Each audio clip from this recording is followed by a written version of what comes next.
All right, we are live now, so this should be all well and good.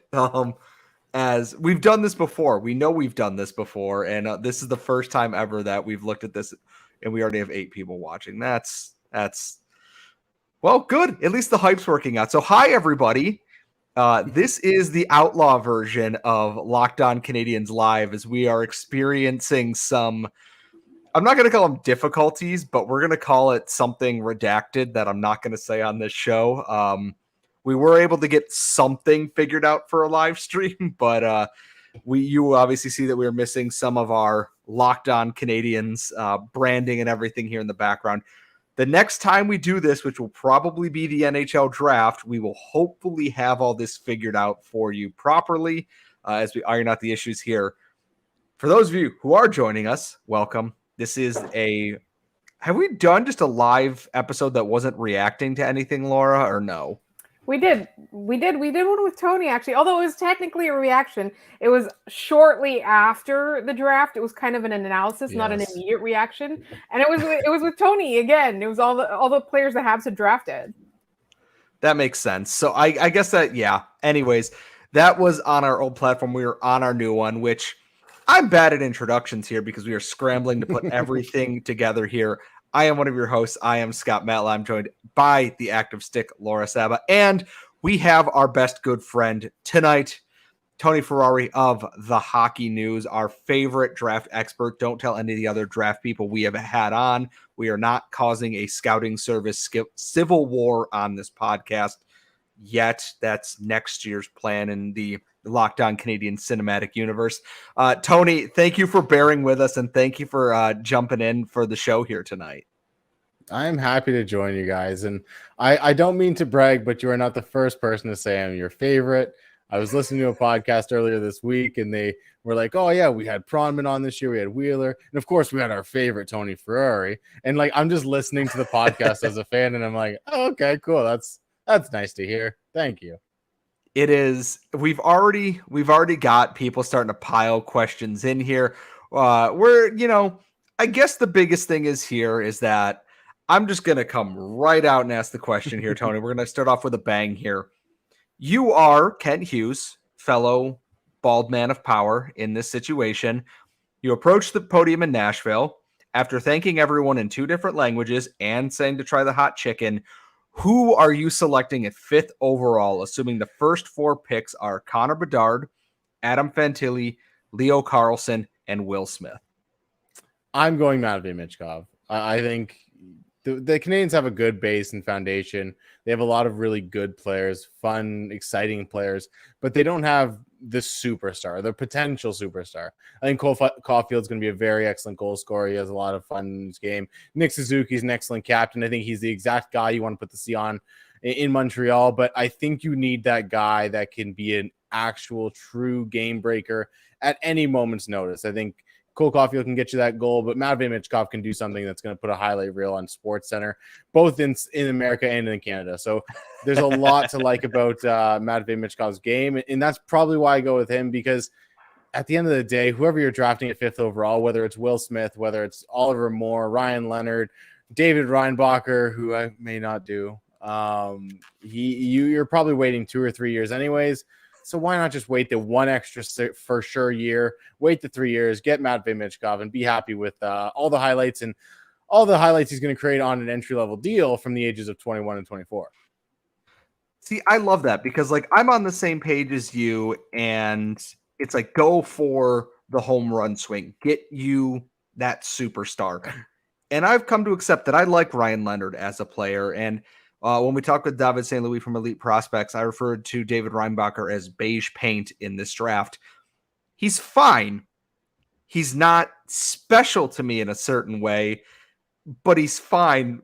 Not 5th overall fine, though. So assuming they're not going Michkov there, and this is actually one of our questions here, is that if they stay at 5th overall pick and don't pick one of the consensus 5, Bedard, Fantilli, Carlsson, Smith, Michkov, is this a Montreal Canadiens fail, even if they end up with, let's say in this circumstance, Ryan Leonard or Zach Benson?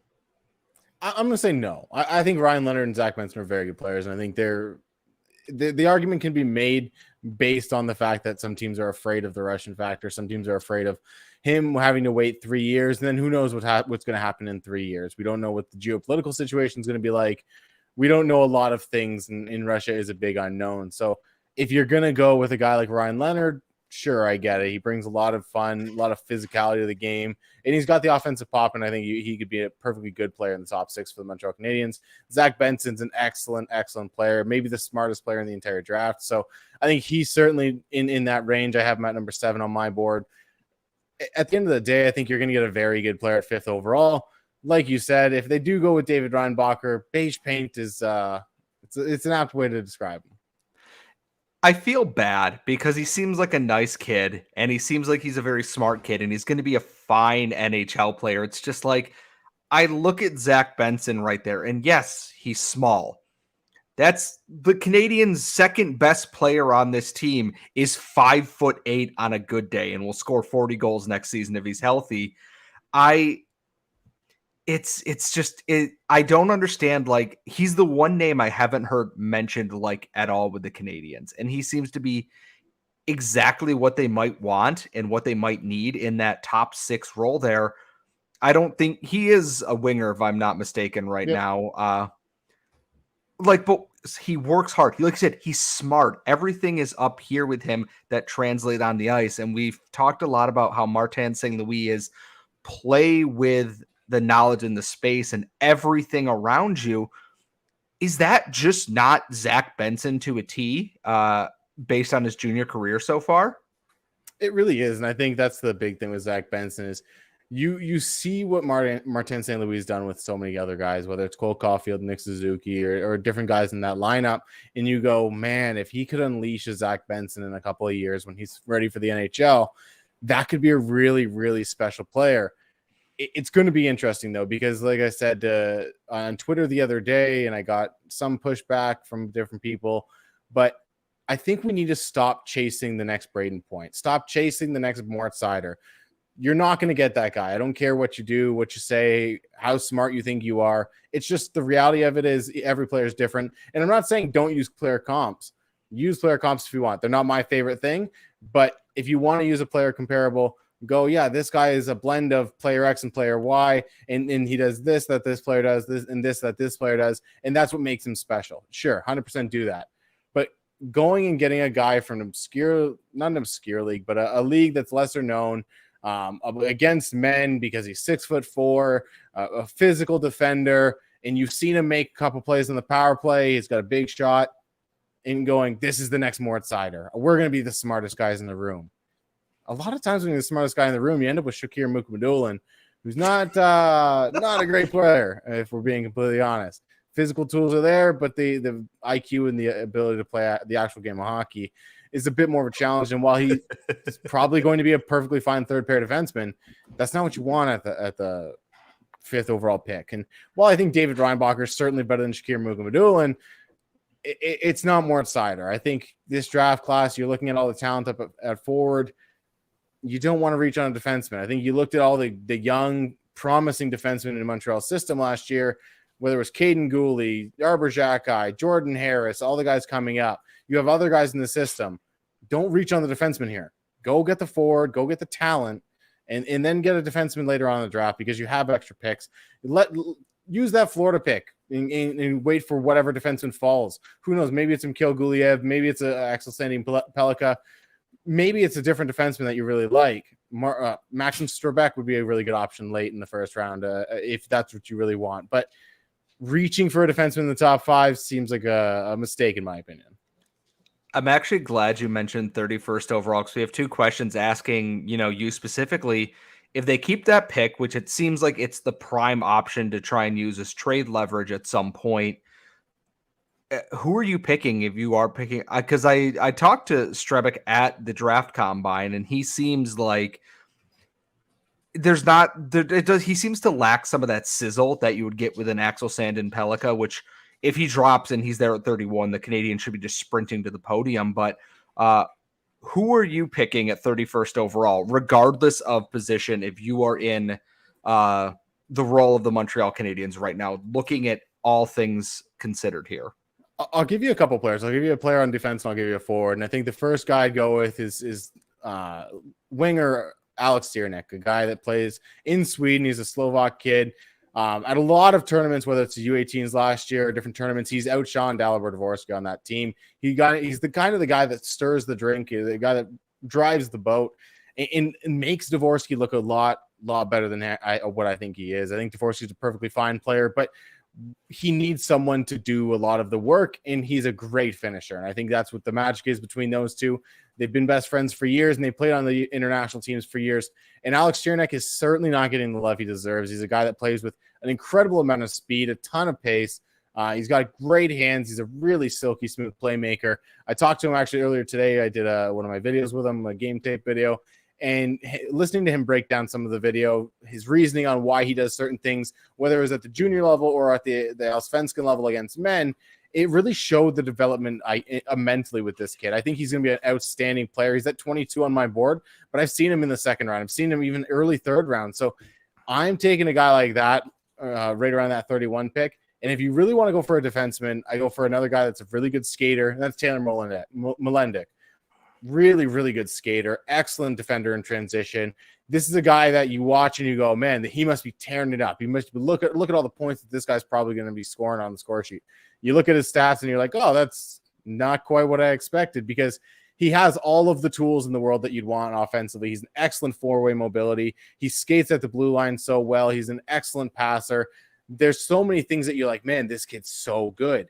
And then the points just aren't there. And I think it's a product of both playing in Saskatoon and the fact that he's never really pushed it offensively. And I think that's something that you can work on with him over the next few years. And if you don't, you still get an excellent transition defender. You get a guy that defends transition really well.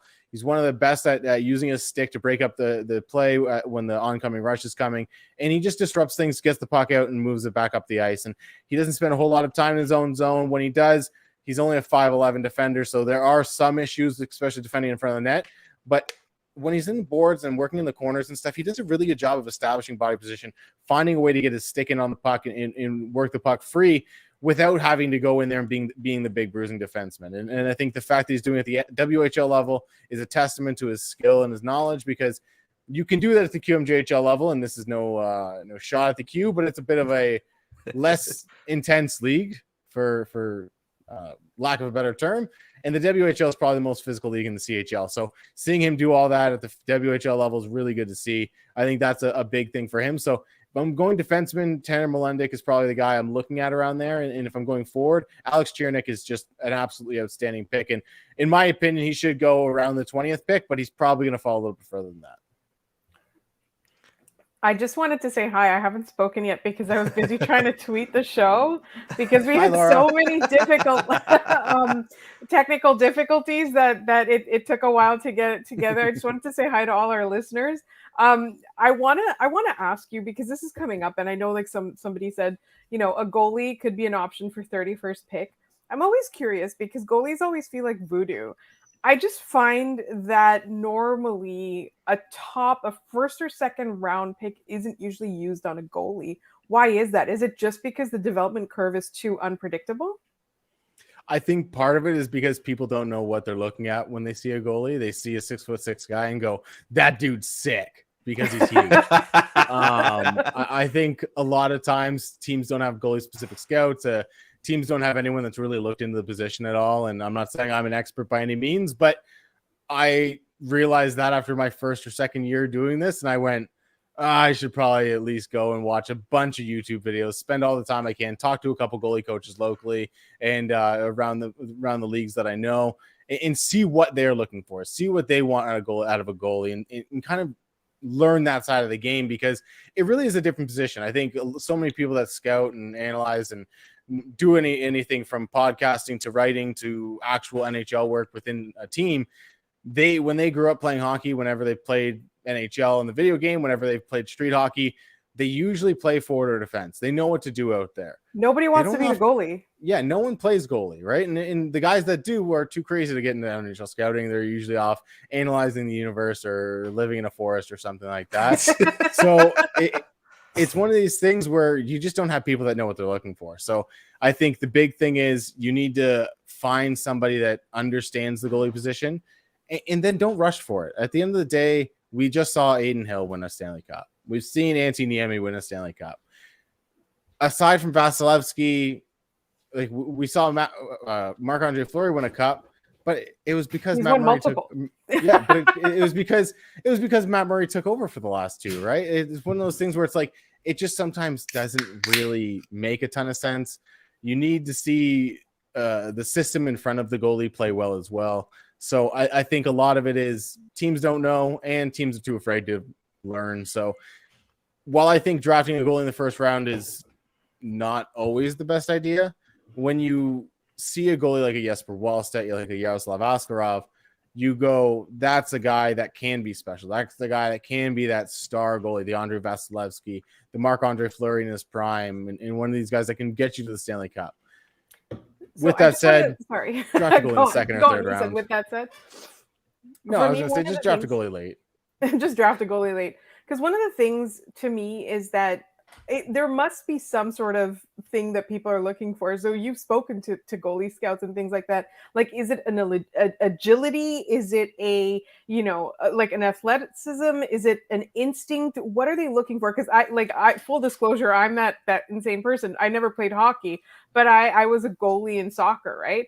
And like, it's not the same in any way, but I remember like the biggest thing my coach used to look for was my reflexes. That was the things that we used to work on, is just like my quickness and my reflexes. And I was like, I didn't know that this was a skill. I just got stuck playing goalie one day. I just like, I got the short end of the stick, but like, that was the thing that she would work on so much. She would make me work on so much, is just your reflexes. And so I wonder, like in hockey, what is it? Is it like, I'm betting skating has something to do with it, because you have to do so much movement in such a small space.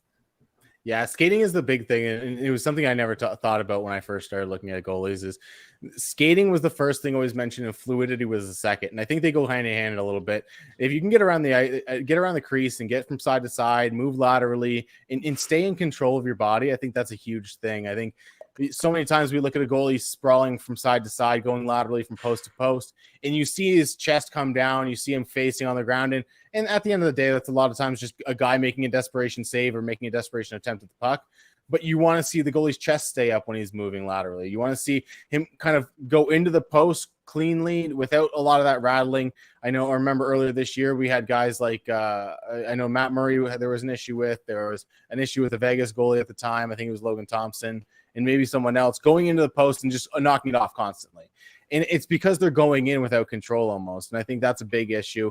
I think you want to see a guy just basically be in control and be fluid while still being able to move around the ice really cleanly on the skates. I think you don't think about goalies skating, because I remember when I was a kid and I thought goalies literally just took steps over to the side. Like, I didn't realize they'd cut their skate to the side, move over, and make these small little agile moves. I legitimately thought that goalies just took steps to the side and basically wore boots because they didn't need skates. So it's definitely a skating thing that you need to see from goalies, watching those little things. And then the reflexes, like you said, the ability to make a save when you're down and out. I think we all idolize Dominic Hasek as one of the best of all time, if not the best of all time. And something that was really fun to see during the Stanley Cup playoffs this year was Aiden Hill before games, he would do this little goofy drill where he would just have shooters fire the puck at him while he's on his butt. He's rolling all over the ice. He's stopping pucks. He'd do it in practice. And I remember a couple skaters from the Vegas Golden Knights kept saying, man, like we always ask him, like, just let us score. Like, let us get this drill over with, because we want to go to the locker room, get a rinse, get a drink, get a fresh set of gloves, whatever it may be. But Aiden Hill was constantly working on those little goofy saves that you don't necessarily think about. We all look for a goalie with technique. And I think I was listening to Greg Ballack on a podcast recently, who works for EP Ringside, and he was saying that the goalie position has become too technical almost. And you want the technicality, of course, but it's become to a point where once the goalie doesn't see a play that is, hey, we're going to pass the puck from the corner to the front of the net, you need to make the move off the net and off the post and get to the front top of your crease, make that save. That's not going to happen in a game. Like, that's just the reality of it. You need to make those goofy saves that come out of nowhere. The puck that gets tipped, the puck that gets fired on after a rebound, So finding the blend of all of those things, I feel like that's a really long-winded way to say goalies are crazy and you need to be able to do a lot of things to be a very good goalie. But skating, fluidity, and then just that desperation save, the ability to kind of make the save when you're down and out is such a big thing in the NHL. And the thing about goalies too is that like a lot of the skills that you named are things where some of them are just raw talent, but then some of them can be learned and improved over time. And I feel like the difference between the guys that stay in the AHL and the guys that make the NHL and the guys that find success and have longevity in the NHL are the ones who are able to improve day by day, though every little one of those little pieces that make up part of the puzzle. Yeah, I think the big thing is like you can do all of those things that I was talking about, but the ability to track the puck, I think, is that differentiating factor. You see a goalie out there and he's moving his head around, kind of getting by around bodies, or you see a goalie lose himself behind a screen and just settle for it, and maybe look up, look down, and he doesn't really get his head out to the sides. You need to be able to track the puck, so you need to know where the puck's coming from, and that's a big thing. So I think for me, that's always been the biggest thing. When you see an AHL goalie come up, and they don't quite have that same ability to read the play at the NHL level. It's a faster game at the NHL level. It's a more skilled game. So there's an adjustment period, but the guys that don't really stick are usually the guys that keep getting lost. So goalies are voodoo. That has never Basically. changed. And that's the funny part is because, like, from what I can tell, the Canadiens are doing their due diligence on goalies. They talked to Michael Hrabal. They talked to Adam Gajan. They talked to Trey Augustine. I didn't get a chance to talk to Carson Bjarnason or other people at the Combine, but I assume they talked to everybody because, quite frankly, the Canadiens need a goalie. And if they do it at 31 or 37, I think they're going to take more than one in this draft, to be quite honest with you, because the pool's not overly deep at this point. They let Frederick Disho go. Caden Primo is caught in limbo of being a solid AHL goalie who can't stick at the NHL level because the NHL team is, quite frankly, very bad right now. We don't know what Jakob Dobish is. Samuel Montembeault is potentially the starter next year. Jake Allen is also there. Screw it. Take goalies. Why not? Swing and go for it. But like, this kind of goes back to the recommendation at 31. And there's a name that I've seen scouts all over the place on this because their defensive game is just, I don't want to say non-existent because that would, probably be too mean. But Lukas Dragovic from the WHL there is that potentially one of the top offensive defensemen in the draft. If you ask him to play defense, don't.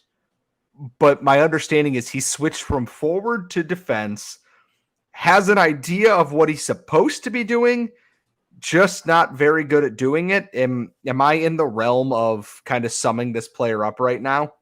Yeah, you're pretty spot on. Lukas Dragovic is he's an NHL 23 player. He's a guy that you play with online that you let play on your ESHL team, and you're like, yeah, you can play right defense or you can play left defense, whatever you want him to play. And then you're like, why do we have one guy back? Why do we have four forwards down low? Oh, it's because that defenseman isn't playing defense. He's a guy that in Tri-City, oftentimes he's looked at and they're like, well, you're kind of it. Like, you're the offense, you're the defense, you're everything. If you're not running, you're not creating, we're not really scoring. We're not really doing anything offensively. So we need you to go out there and be a hero. And because they promoted that hero hockey, he's really started to lose that defensive game. And lose that defensive game is a little kind because I don't know if he ever really had it, but he's a guy that has a lot of offensive talent. He's a guy that when he's going straight line up the ice, north-south, he's a fantastic player. The issue is he is a defenseman, and there's a lot to learn defensively for him. I think he's got the size, he's got the skating. He has a lot that could be really good. It's just he has never really been able to put it back together back there. Do you like Colby Barlow? Yes. All right. How about what if you took Colby Barlow and you put him on defense? That's kind of what you're getting with Lukas Dragovic because he's a guy with a good shot. He's a guy with good north-south speed. His edge work can be a little bit iffy at times. Lateral mobility can be a little bit iffy at times, agility and stuff. But you get him moving north-south. You get him attacking up ice, attacking downhill. And he can be a really fun offensive player. Again, that's as a defenseman. And you need him to take a step in that regard. So he's a guy that I think could fall similar to a Jeremy Poirier from a few years ago, but some team is going to fall in love with him. I just have this gut feeling, and I'm not going to be shocked if he goes in the 20s or 30s or even the 40s and kind of surprises some people, because the flaws in his game are very evident. But man, that offensive game is intriguing. I'm glad you mentioned Colby Barlow, by the way, because after actually getting to see him in person, he does look like a 30-something-year-old man who is 18. Because I went out with Carly afterwards, and I have photos from it. And I went, "How old is this person?" She goes, "I know he's a teenager, but if he walked by me on the street, I would assume that man is at least 25 years old." He just has that look. He's the most Aaron Ekblad of this year. Yes. Yeah, honestly, yeah. Like the beard and everything does wonders for how old Colby Barlow looks like he is, honestly. It's wild. It's wild. I interviewed him earlier this year, and for a second, I just kind of sat there with him on screen, and I was like, "Oh yeah, sorry, I'm the one interviewing the player, the teenage prospect, not the other way around." Because I'm almost 30. I'm turning 30 this summer. The kid looks older than I do. He's got a better facial hair than I do. Certainly has a better head of hair than I do. He's built like a brick shit house. This is the kid that I have no doubt is going to play at the NHL level. The upside's a question and all that, and there are questions in his game, but man, this is a kid that's definitely going to play at the NHL level, and some team's going to fall in love with just the raw physical package that is Colby Barlow. That's right. So funny. I have to look this questions. We've got so many questions. We haven't even gotten to them. Hold on. I have to look up one thing here, because you mentioned a team falling in love with him, and I'm looking at this draft here. And originally we had talked previously that it's like maybe he should go late teens to early 20s. He's not going to make it past the Flames or the Predators at this point. Like 15 or 16, he's going to Colby Barlow, you are a Calgary Flame, like in the net. Like it seems too perfect for it to not be true at this point. Even more so if Daryl Sutter were still there, which he is not for a number of reasons. I haven't read that article yet, but it's got to be something if they wrote it about the hockey dude. So, Laura, I'm sorry for jumping in, but I'm like, I had to just announce that Colby Barlow will definitely be a Calgary Flame in a week and a half at this point. The draft is so close. All right. I wanted to talk. Okay, so there's like a bunch of questions that we're going to get to in a second. I wanted to ask you about some steals that you think that the Canadiens could have, like 31st, 37th. Like, you know, I know we keep talking about the top couple of rounds. Like, there's some gems to be had later on. But for me, I want to know who's a steal that, like, somebody that could go higher in the first round that's going to go at the beginning of the second round, like, would be available in that like top like 30 to 40, let's say. Well, I talked about Alex Jeranek earlier. He's the guy that sticks out immediately. But a guy like Oscar Fisker-Molgaard, a Danish kid playing in Sweden as well. This kid's so smart. He's just one of the most intelligent players. He came into Sweden, immediately jumped to the pro level because he just understands what he has to do at both ends of the ice. He's a prototypical 200-foot center, a guy that I think may end up on the wing just because he's not the most physically gifted, like physical player. He's 6 foot, but he's only 163 pounds. He certainly has some filling out to do. He's got good speed. He really improved his skating this year, and I think that was a big thing for him.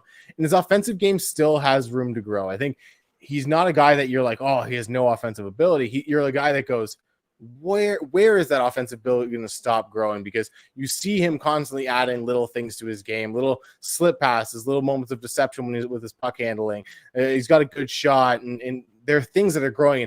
He may be one of the guys that developed most throughout this season. I think that was really fun to watch.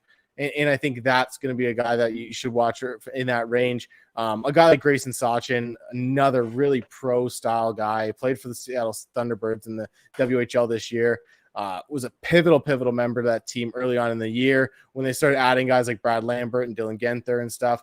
He got pushed down the lineup, and he was still able to find ways to produce. This is a guy that, whether he's on the third line, the fourth line, the top line, he's an impact player. He plays with speed, plays with skill. He's a guy that certainly understands how to kind of get around the ice and find himself into open space. I love his offensive game. His defensive game's really been growing as well this year. I think he's done a really good job of staying engaged on that end of the ice, and I think that was a big thing for him. And then the other guy I'll mention is Gavin Brindley, who's kind of higher up on boards, but it's public boards that he's high up on, including my own. But because he is a little bit smaller, I could see him falling to that second round. but this is a kid that plays with so much tenacity, so much fun, like pace to his game. He goes into the corners as hard as any guy that's 6'2" and gets the puck out, and he wins the puck constantly.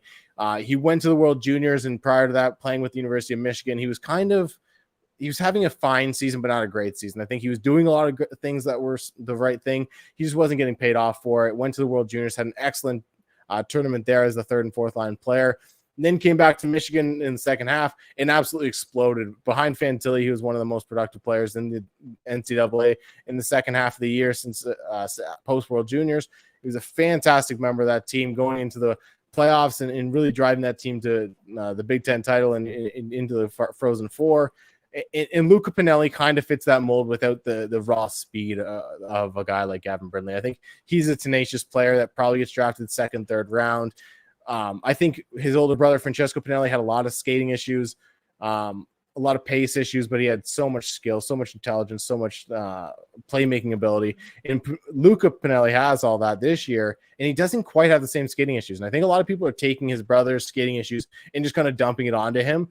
But he's been one of the faster players, track blue line and blue line at times. He's pretty good at an agile player. He has really good puck skill. He's got a better shot than his brother did at the same age, I think, and he's got just as good playmaking. So if he goes kind of in that similar range to his brother, early second round, I could see him being a really valuable pick. But I wouldn't be shocked to see him go a little bit later because he is smaller than his brother. So that's going to be an interesting pick as well. There's a lot of guys in this draft that it's a deep draft. So I think you got 20 guys in the 20 to 40 range that could all reasonably be first round picks. And that means you probably have about 10 guys that go in the second round that have the talent level to be a first round pick. I kind of want to talk a little bit more about Michkov. So there was a question about why take Michkov when you can have a Ryan Backer. At the very beginning, Tony talked quite a bit about that, and Scott called him beige paint. And then caught some flack for it. Let's talk about Michkov, okay? Because for me, I have a little bit of trouble with the hype. I think everybody's talking about geopolitical issues and things like that. I think the other day, David Saint-Louis pointed out the actual biggest flaw. Like, he says he wants to play in the NHL. He said that he's going to come to Nashville. This is his dream, right? And then there's people talking like he could be like, his upside could be like Ovechkin level, right? It's kind of like, it's a lot, right? Like for me, I always struggle with like comparisons. I mean, last year at the draft, people were talking about Slafkovsky being like potentially the next Jaromir Jagr. I just want everybody to cool down. But Michkov is an undeniable talent. The big flaw, as David Saint-Louis pointed out on our show the other day, is that if he has to stay in the KHL, which we know that, it's not the fact that he wants to come or not. It's not even the geopolitical issues, which hopefully by that time there will be some sort of relief on that end. But it's the fact that you don't get to control his development. He's not right under your eyes. You can't go visit him, a couple of hours away or whatever in a team nearby, and you can't watch his game. And you can't use your development resources on him. I think that's the biggest thing. So for me, I just want to talk a little bit about that concern. Like, is it possible that you take a player that could be one of the next greats and sort of just make him just like a run-of-the-mill good player just because you don't get to control his development? Yeah, I think that's certainly a possibility, especially if he kind of keeps getting relegated to second team duties. I think that we saw him do that this year. He gets a loan to Sochi. It was fantastic with Sochi, but Sochi is a team that you or I could make. I think any three of us could be on that third line and be perfectly fine. So I think it's a team that he was able to go and dominate minutes-wise and be a really impact player there because they needed him to be an impact player there. With St. Petersburg, he doesn't get the same opportunity. If he's playing in the St. Petersburg system, I don't worry about him all that much because I think they develop hockey players quite well because they want to win at the end of the day. I think that's the big thing with that team. And my concern comes if he's getting loaned out again next year, if he's getting loaned out again the year after, then you start to really worry. I think then you start to go, oh no, maybe we did make a mistake with this guy. So I think the Ovechkin hype has been always ridiculous to me. I think even the McDavid hype for Connor Bedard, it's been, you see all the things that these guys can do, and you're like, yeah, they're very, very excellent players, franchise-altering players. Let them be Connor Bedard. Let them be Matvei Michkov. Don't ask them to be the next Ovechkin. Don't ask them to be the next Crosby. I talked about this earlier with Reinbacher and Seider. Don't ask him to be the next Mort Seider. Let him be David Reinbacher. Don't put these expectations on him that your fan base is going to fall in love with. And then when he doesn't become literally the greatest goal scorer of all time, you're like, what a bust. And he's a 45 goal scorer still. And it's like, you can't win in that regard. So I think the reality of it is, I think you can get him to be a good player if he doesn't develop well overseas. And I think that certainly is an issue. And I think that was an issue we saw this year, especially early on in the year, where every time he was out on the ice, he tried to do everything because he knew this might be the only 2 shifts I get in this game. So you see him make these goofy plays, make questionable decisions, make these passes that just go into nowhere onto an opponent's stick and result in a goal against. I think those are the things you worry about with him. He's a guy that very much wants to win, a guy that very wants to be the guy on his team, regardless if he's the 13th forward going into the lineup or whether he's on the first line. He's going to try to make something happen. And when you don't allow him to be a regular in the lineup, he's going to force things. And I think that's what we saw earlier in the year. I think that's what we saw that caused a lot of concern for people, including myself, who at one point this year I had him as low as 8th on my board. And I was like, the talent is undeniable. The mindset, the understanding of what he needs to do on any given shift is questionable right now.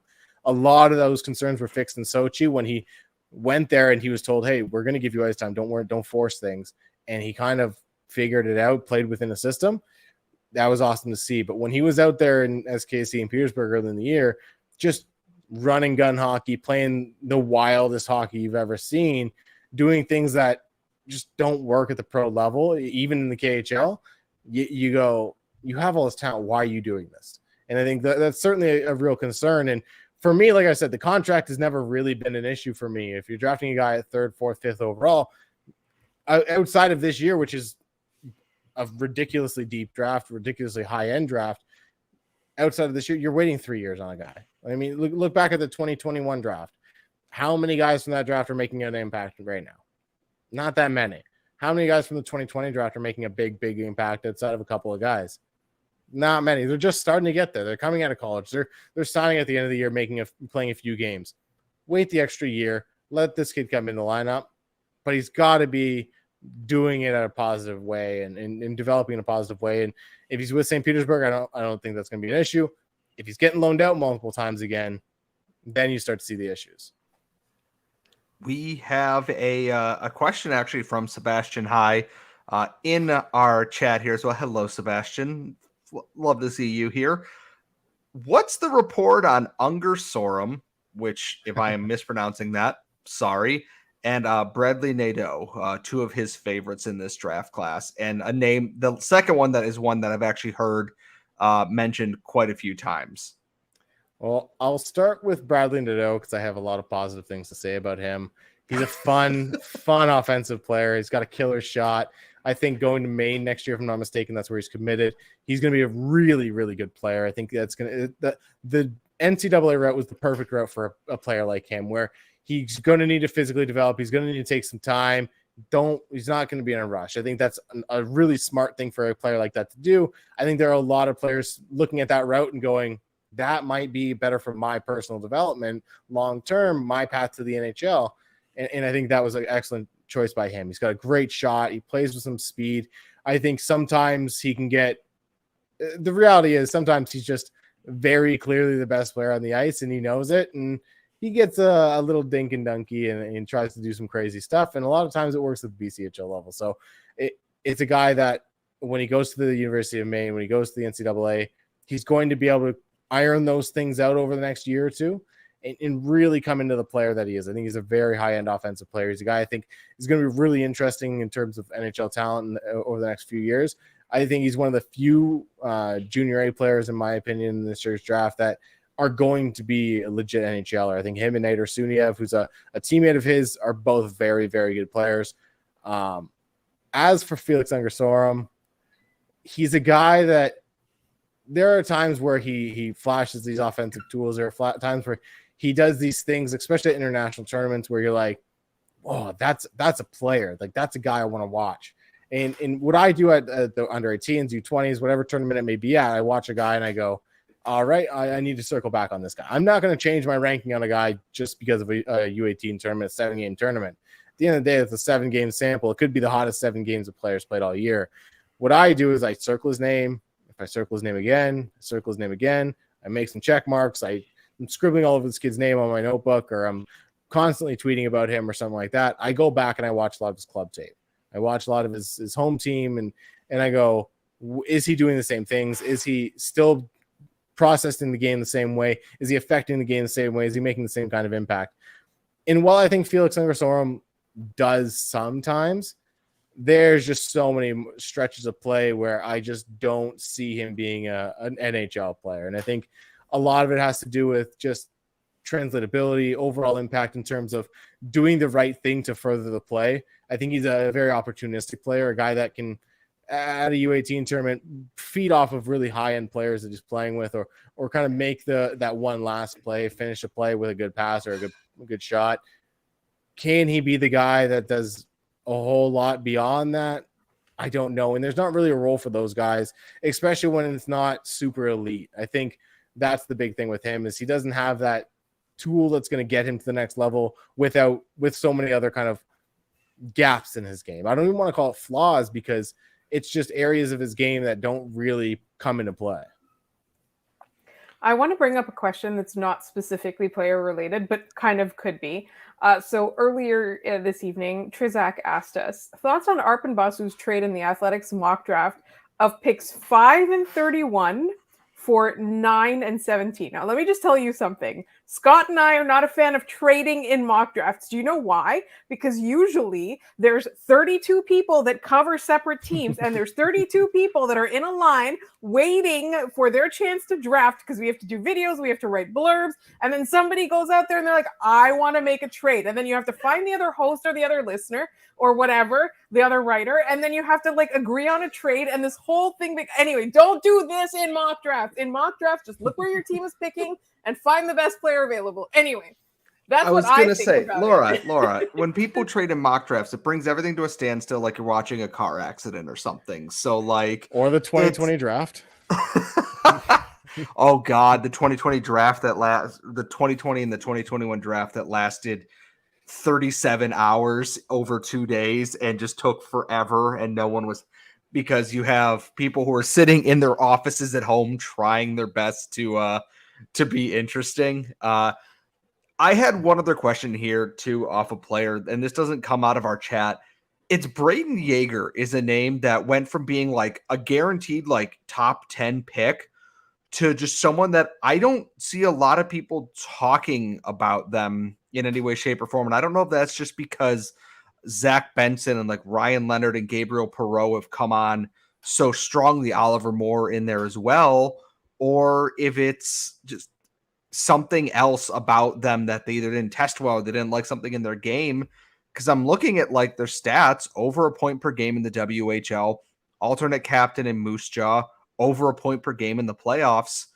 What am I missing here? Well, first things first, I'll go to Laura's question and say, don't trade in mock drafts. That's silly. As for Arpon's trade in the Athletic mock draft, you know what? I'm fine with it. You're never going to get an accurate trade in these mock drafts at the end of the day. I think that's the big thing. And a lot of times they're going to include players, not just straight 2 picks for 2 picks. I saw people talking about trading up from 5 to 2 and making trades like that as well. And while I would definitely love to see that happen, because Adam Fantilli in the Habs jersey would be absolutely fantastic, it's hard to gauge these trades. In reality, the trade would probably look nothing like that. So that's my opinion on that, I guess. Whether you draft a trade back or trade up, it's probably going to look a lot different than any of us are going to guess. As for Braden Yeager, I think the reality is that we just didn't see him take the step this year. I think he's very much the same exact player he was last year, maybe not even quite as good. He was a guy that eclipsed 30 goals last year, didn't quite get there this year. He showed a lot more playmaking this year, which was good to see, but a lot of it came from taking a shot and a rebound getting put in, or just kind of making the simple pass. It wasn't playmaking that you're seeing from Zach Benson or a guy like even a Luca Cagnoni from the back end. You're seeing it just making the simple pass in the neutral zone, being the bumper guy. He doesn't really affect the game in transition. I think that's a big area of the game that he struggles with. He's a fine skater, but he doesn't really have the puck carrying ability to go from end to end. And I'm not asking a guy to go from end to end and score, but I'd love to see a guy go from blue line to blue line and get the puck into the offensive zone every once in a while. And Braden Yeager doesn't quite do that. He's got a very good shot.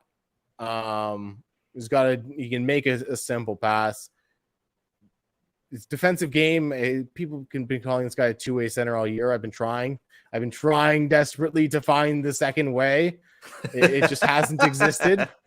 And he'll make a decent defensive play every once in a while, but it's kind of the decent defensive play that you see from just about any forward once in a while. There's a lot of disengagement on that end of the ice. He does a decent job back checking, but once the back check is done, he's kind of done. So if that's the way you want to call him a two-way forward, then sure. He just didn't take the step. And I think that's the biggest thing this year. Very good shooter, perfectly fine passer, not really a guy that's driving play. So I think when he's played with Jagger Fergus a lot this year. Jagger Fergus is a water bug, an absolute electric player. When he's kind of setting up plays and he's doing a lot of the work, Braden Yeager didn't really have to. And I think even when I talked to Yeager earlier this year, almost unknowingly, he kept putting praise on Jagger Fergus for his good plays. And it wasn't one of those situations where you're like, you're just being humble. You're giving. No, it was kind of true. Like, he wasn't lying. So it's one of those things where I think perfectly fine complimentary player. I think if you're drafting him in the top 10, you want a guy that's the impact player, and he's just not that.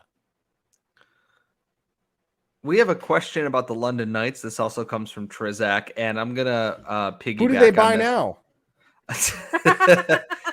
It's about Oliver Bonk, who we've talked with Hadi Kalakash, we've talked with Sebastian High and everything. Both seem to think he's going to go way sooner than he should because his last name is Bonk. He has a mullet. His dad is Radek. And we are old. Yeah, we are crumbling to dust in a draft that contains Radek Bonk's kid and Yannick Perreault's kid, both of whom will go inside the first two rounds probably at this point. Isn't there a Robida as well? No, he was, that was a couple years ago. Yeah, okay. He was just signed by Carolina though after he won the Stanley Cup, the Memorial Cup with Patrick Waugh, because time is a flat circle, and now Patrick Waugh will be back in the NHL as the Senators coach in due time. But between Bonk and Easton Cowan was one of the other names too, because I watched Cowan had an absolutely electric combine, as electric as you can for a kid running back and forth on a gym floor, basically. But he seems like the ideal, like, I want to say mid-round option, Cowan, that is.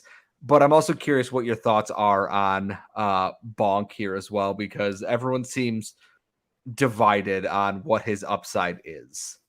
I mean, Oliver Bonk's an excellent mid-round option. It's as simple as that. I think he probably does go a little bit higher because his last name's Bonk. I think he goes a little bit higher because he has a sick mullet. I think he goes a little bit higher because he's a physical defender that teams love to draft and put on their third pairing for the next 10 years.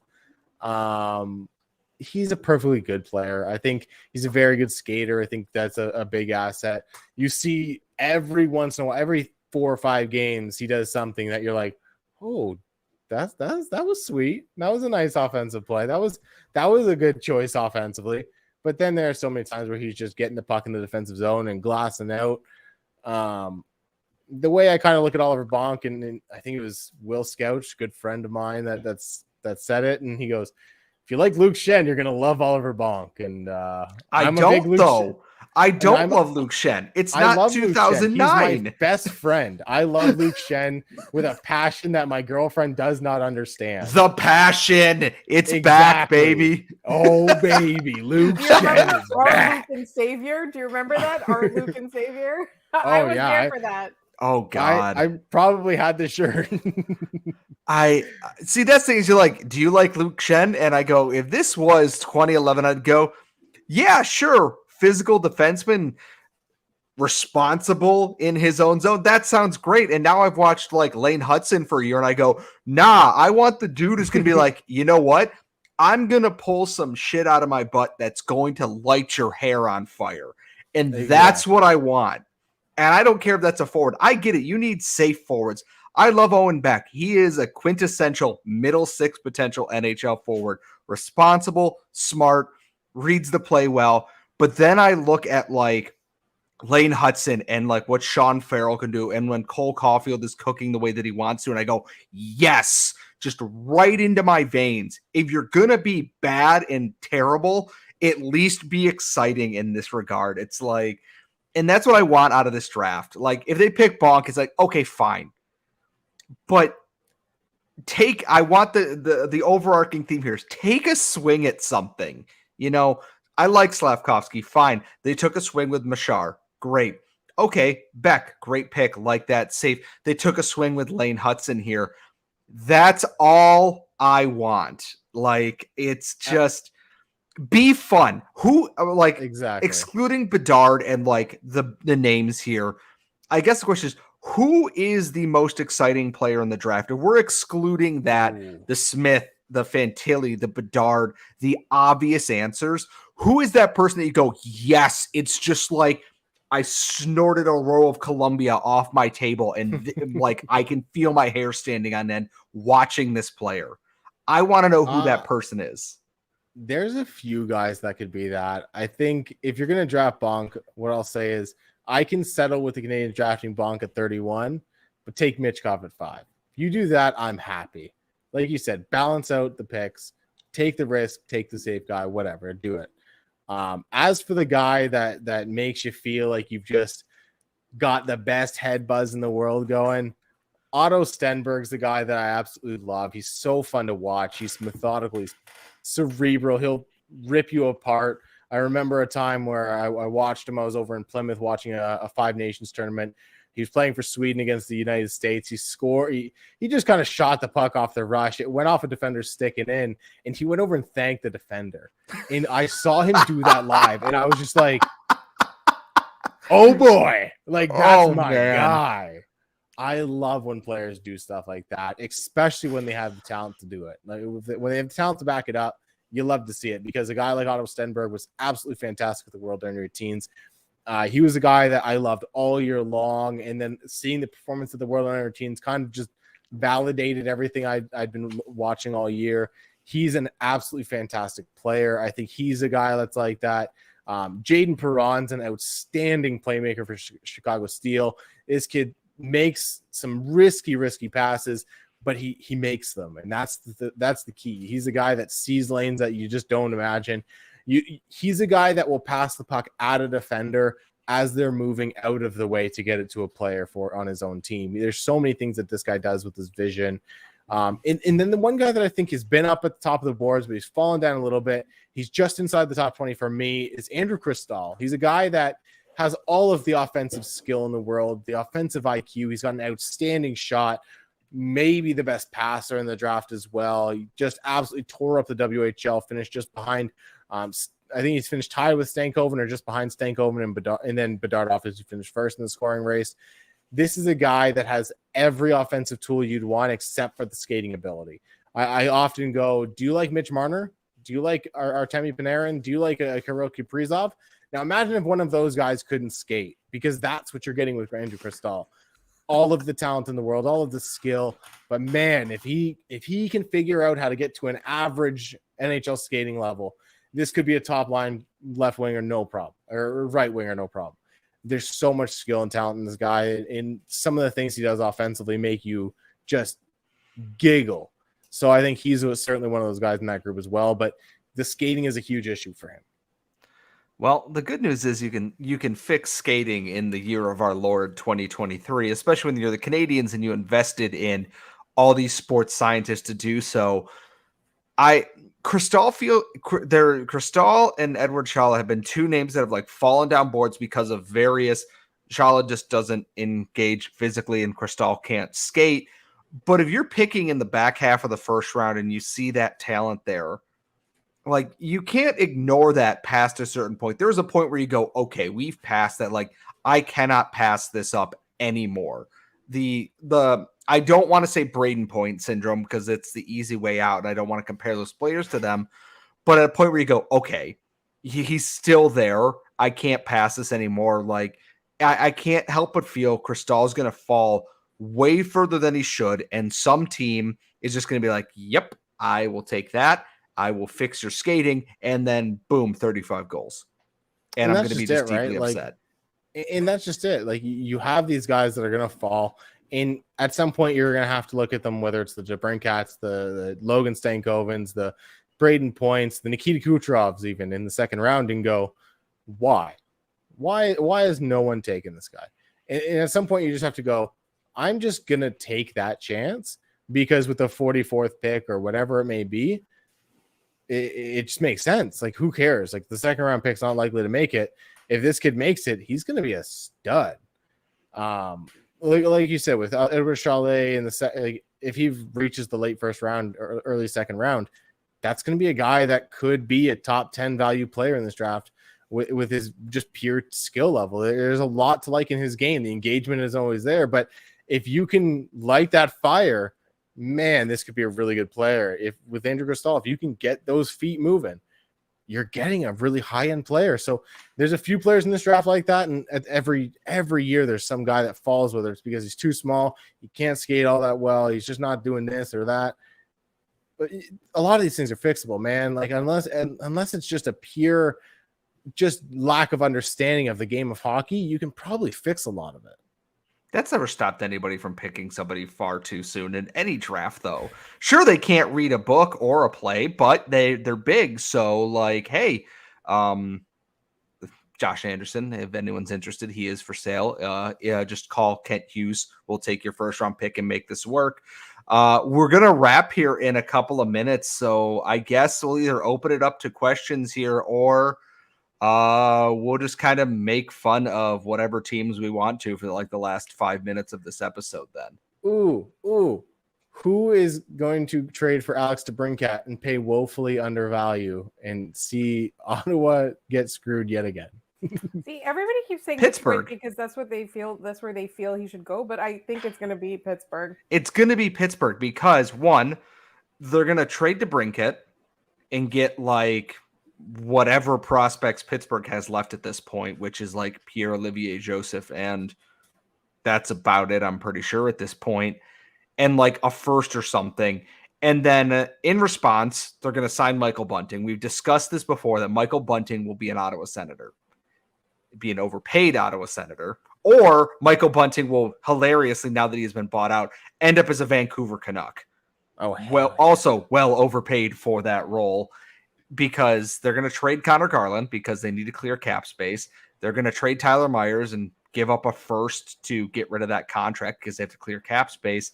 And then they're just going to do something astronomically stupid with that. And I'm fascinated because, like, I'm not actually worried about what my team is going to do current roster wise now that Caulfield is signed.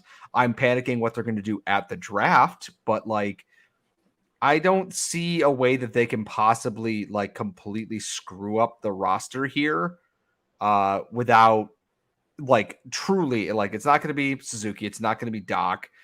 And like, I know I'm not going to do a PLD rant again. I'm tired of ranting about Pierre-Luc Dubois at this point. So like, I'm tired. Alex DeBrincat for 1 year of Pierre-Luc Dubois. Let's go, baby. Oh god. Oh, that should happen. Oh, that's going to be so funny. Oh, Pierre-Luc Dubois can quit on a 16. So here's what's going to happen, and I'm sorry because I got that buzz in the back of my head now. Is the Winnipeg Jets are going to do the dumbest possible offseason speed run you've ever seen. They are going to trade the people they don't want so they can get assets, but they're going to not trade them for futures, which is what they should do, which would be the smart thing to do because that's how they got this core together in the first place, minus Dubois. What they're going to do is they're going to trade it for a bunch of expiring, aging veterans to try and win it before Hellebuck just goes, I'm leaving now. Can you take me to a city with an airport in it? And I'm leaving. And it's going to be so bad. Yes, they made the playoffs this year. Yes, they had a really high-scoring offense, and Connor Hellebuck's great. Rick Bowness is not that dude. It's 2023. The man's been coaching since there were like 4 channels on your TV and you had to get up and turn the knob on it. Like, and they're going to trade Scheifele, the coward Mark Scheifele. They're going to do something dumb with Blake Wheeler again. Pierre-Luc Dubois is going to get traded to like Nunavut or something like that. We're anywhere but Montreal at this point. He's going to get traded to the Watchtonaw Wild or Watchtonie Wild, whatever. I forgot. Yeah, they moved to BC wherever the now. Winnipeg guy. No, it's in Washington. I am very good at geography. See, Laura, I'm also bad at geography. It's fine. It's okay. I didn't know this team existed or this city existed until the Winnipeg Ice decided to up and move there. The Winnipeg Jets are the only ticket in town, and all they're going to do is bring more sadness when it's snowy for 9 months out of the year. I can't wait to see Mark Scheifele cry when they miss the playoffs. That's going to be so satisfying. I want to go back to one of the listener questions just real quick because Andrew asks, what do you think of Fantilli's international play this year? Because his production seemed lackluster. It's really funny because there's been a couple of listeners that have been very skeptical of this idea that we talked about on our podcast yesterday, where the Canadiens are trying to move up to second because for whatever reason they think Anaheim might be a trading partner because obviously it's Fantilli, so you do it. So people are like, he's the real deal. And then other people are like, no, actually, he's not. It's just all smoke and mirrors. What are your thoughts on that? What I'll say is, much like I said earlier, with the international tournaments, you look at them and you go, okay, now I'll go watch the rest of his tape. Now I'll go watch what he's done all year long with the team he's most comfortable with, playing the role he's most comfortable with. And when you do that with Michigan, the dude just got better and better throughout the season. I think the international tournaments, look at the roles he was playing. He was playing on the fourth line of the World Junior team. He was playing as the 13th forward at one point for that World Championship team. Yeah, he got a few first line shifts as well. But at the World Championships, I don't think he played with anybody outside of Milan Lucic for more than like 5 shifts throughout a game. So you look at the role that's on it. You look at the context of it and you go, yeah, like, of course he performed worse than Leo Carlsson, who I also absolutely love.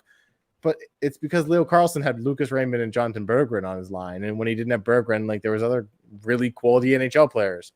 Adam Fantilli was rolling around with human boulder, Milan Lucic, who has an NHL contract. So I guess he's an NHL player.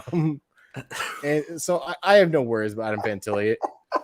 What I will say is if the Canadiens are able to trade up for Adam Fantilli, I will buy a Montreal Canadiens Adam Fantilli jersey and wear it every single time I come on the podcast because that kid is absolutely fantastic. Probably my favorite interview throughout the year. So much so that I've interviewed him a couple of times. Kid is an absolute gem as a person, an absolute fantastic NHL player in the future. He really is the complete package. If he's not in the same year as Connor Bedard, he's the surefire first overall pick in just about any year aside from 2015, 2016 over the last decade or so. Well, you can wear your Adam Fantilli Habs jersey on this show when I have to eat a hat when the Habs inevitably land Pierre-Luc Dubois before training camp. And we'll do another live show and just have fun with it. And just have a good time. So Nick Suzuki really is a third line center when you've got Adam Fantilli and Pierre-Luc Dubois on the team, baby. That's how you win the title.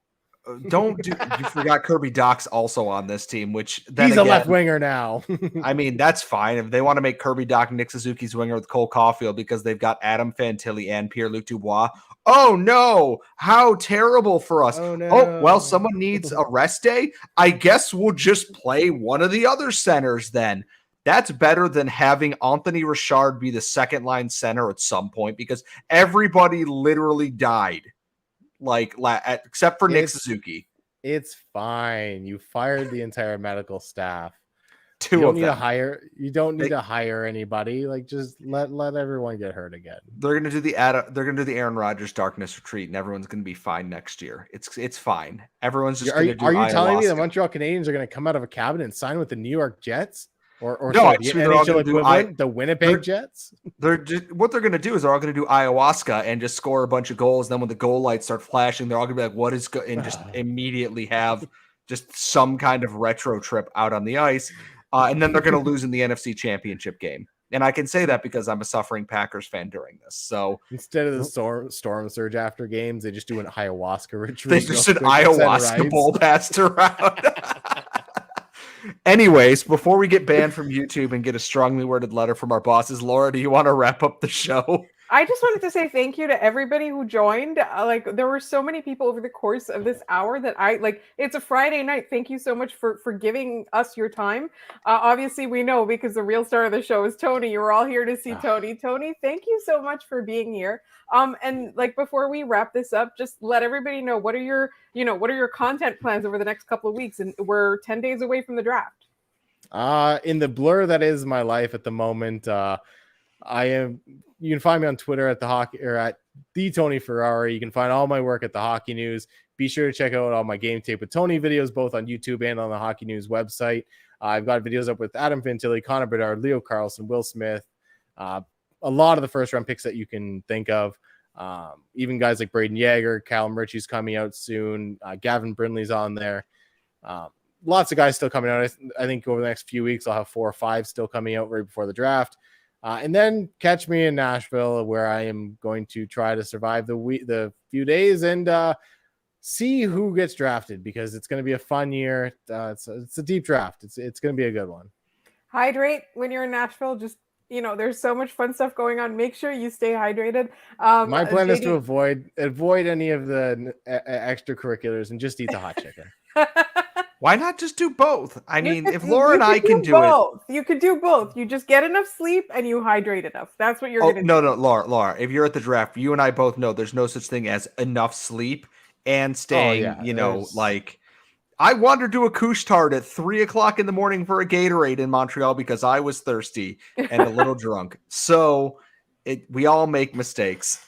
I am going to let Laura wrap the show now before I overshare any other details from draft weekend. So Locked On Sharks, I just wanted to say JD is saying that he was here despite Tony. So Tony, are we officially your favorite people now? Oh, you've always been my favorite people. I hate JD. He's terrible. Somebody clip this and he has me on too often. I don't want to deal with him anymore. Damn. All right. Thank you so much, everybody. And I will post this as a bonus episode for this weekend. Thank you and have a great night.